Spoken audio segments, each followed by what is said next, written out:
change. It's just inevitable. That's part of what it means to be a person. Yes. Yeah.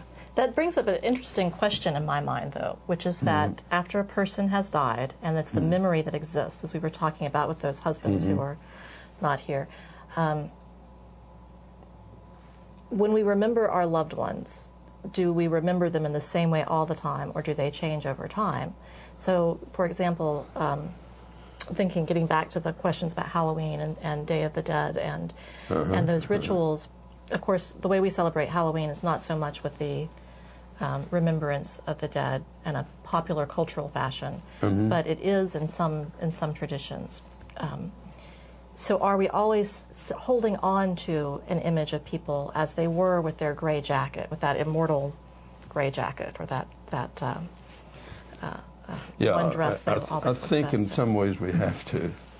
In fact, that's what a memory does. It says stop for a moment. Stop for a moment, yes. But at the same time, even memory is a combination of the past affecting us and our contributing. In other words, memory is both discovery and creation. It is.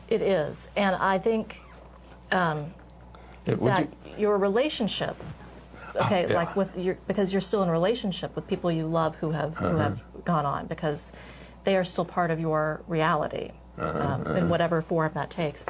Now, your relationship with them continues to evolve. Yeah. So. Yeah. In marriage counseling, my wife was a marriage counselor. Yes. And she often heard people say, well, he's not the man I married, or the woman. And I am glad that my wife is not a 22 or 23-year-old young lady. We would all look sideways at you, Joe, if you were married to a 22-year-old young lady. There's something wrong with this. Just saying. But you see that she is a different person in many ways, and in other ways she is the same person. Yes.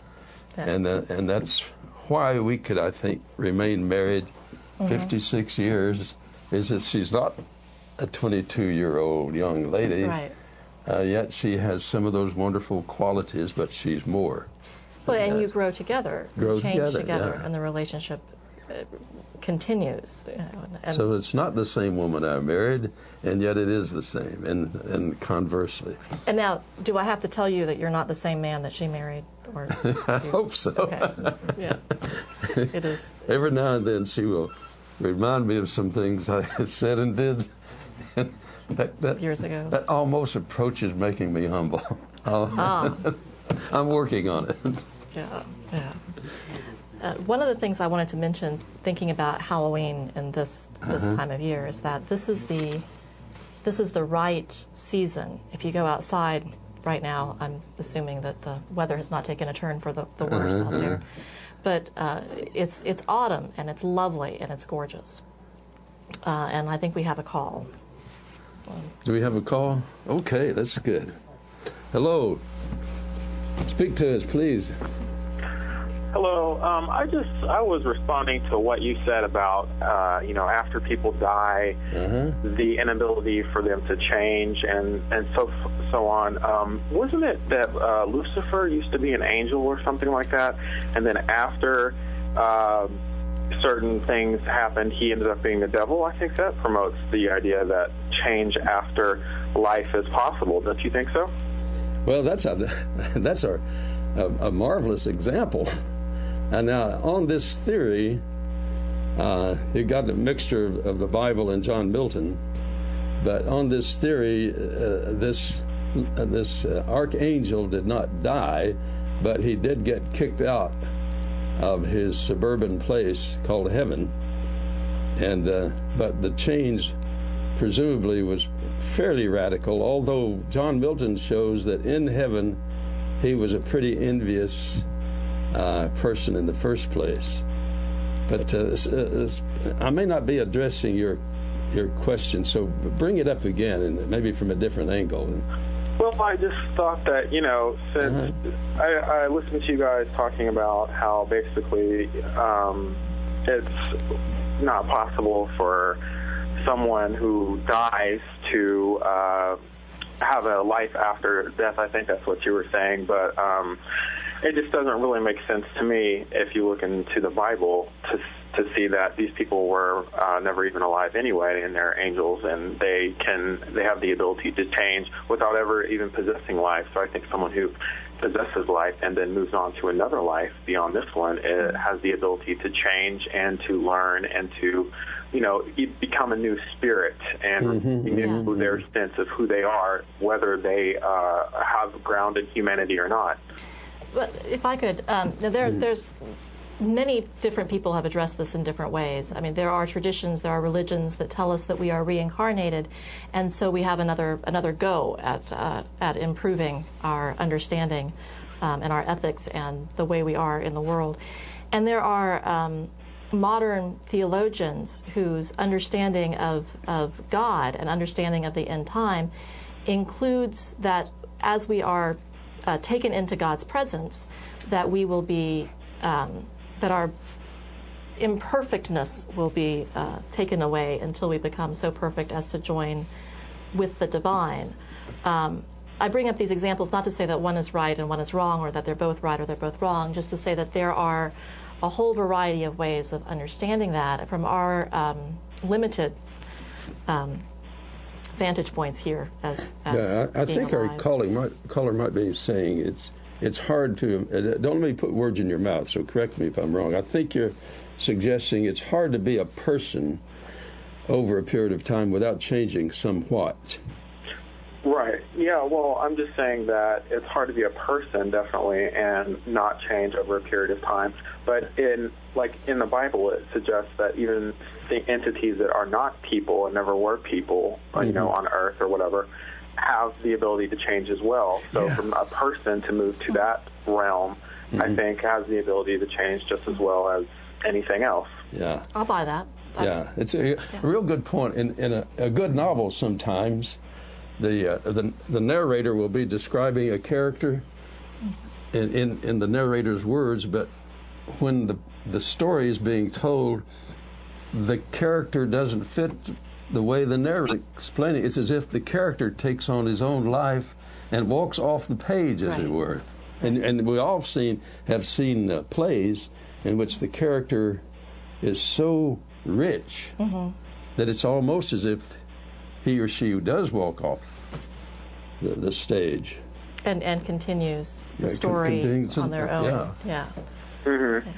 Well, I definitely respect your point, and I think that's an interesting way of looking at it. I think that with humanity, a lot of things as we progress in our technology and everything else, and we learn more about the universe and science and things like that, I think it's easier to say, well, this just miraculously appeared due to gravity and due to this and due to that. But I think that deep down in every human, I think that there's something that we all feel, no matter how much we want to acknowledge it, that there is something beyond humanity, a greater power in such a way that we just feel it somehow. And, whether you acknowledge it or not, I think that we all do in some way know that there is more to life than the life that we're living now. Like there is something beyond this.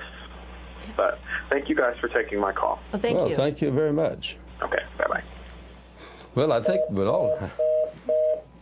would all have to admit that life is a lot more than our little world. Yeah. Now, what the nature of it is, and all its richness and complexity, that's up for research and inquiry. Yes, and if I may, come back to that idea of what's going on in nature right now is that we know that the days are getting shorter, and we feel the temperature dropping, and we see the colors changing, and we are moving from a time of abundance in the harvest time to a time of scarcity over winter when it's cold and dark. And it really is a time to ponder how our existence makes sense, and it's a time to ponder our own mortality. The answers we come up with are undoubtedly incredibly varied. There's as many answers as there are people, but it's really good to have the chance to have the conversation, and I'm appreciative to the caller for for engaging us in that conversation as well.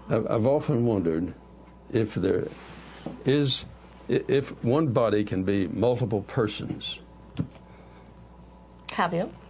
So, yes. Sometimes I think we all have so many jobs, we wish we were multiple persons. Yes, or we have many different hats. If there were life after death for a multiple personality, would there be just one or several? And in our society, if there was a multiple personality, you just got one body. Right. So right. That could be a good religion fiction or science fiction work of these 5 persons of right. So could go and somehow be. And I'm sure I wouldn't want Stephen King to work on it, but I'd rather have it more profound than that. Yes. But anyhow, I want to thank the caller. We didn't get his name, and that's okay. But his ideas are very interesting, and I think that those are fruitful ideas. Mm-hmm. By the way, there's a passage in the Bible in which Jesus apparently is walking in the mist, and his disciples, according to the story, think he's a ghost. Yes. But then he goes and has dinner with them. So. Yeah.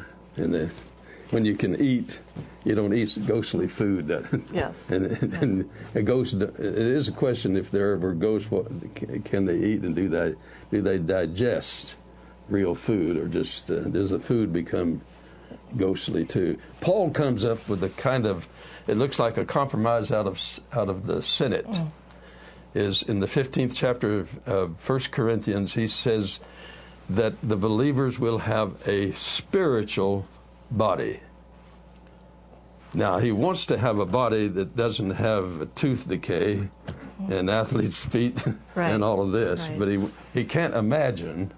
So you end up with the perfected spiritual body. Yeah.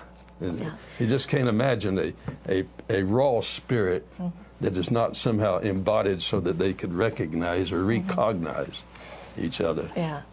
These things are very difficult to deal with. And I think one of the ways we deal with it as a culture is that we have our Halloween parties, we have our festivals, and ghosts might scare the living daylights out of us, potentially, but the little kid who comes knocking at your door saying trick or treat, wearing their little ghost costume, that's not so scary. No, that's not so scary. That's a gentle way for us to recognize that this is the dying time of year, and that we ourselves are. That it does remind us, or at least traditionally, I think maybe part of Halloween reminded us of our finitude, our mortality.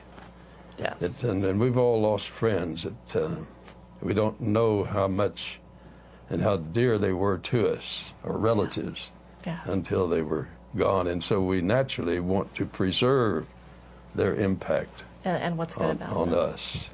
And I think that's true no matter what your religious perspective or lack of religious perspective is that to hold on to the good memories and to celebrate the life of that person and the good gifts that they brought, that is noble work. That is good work, whatever your perspective. Okay, I had a professor who was an atheist, but he believed in life after death.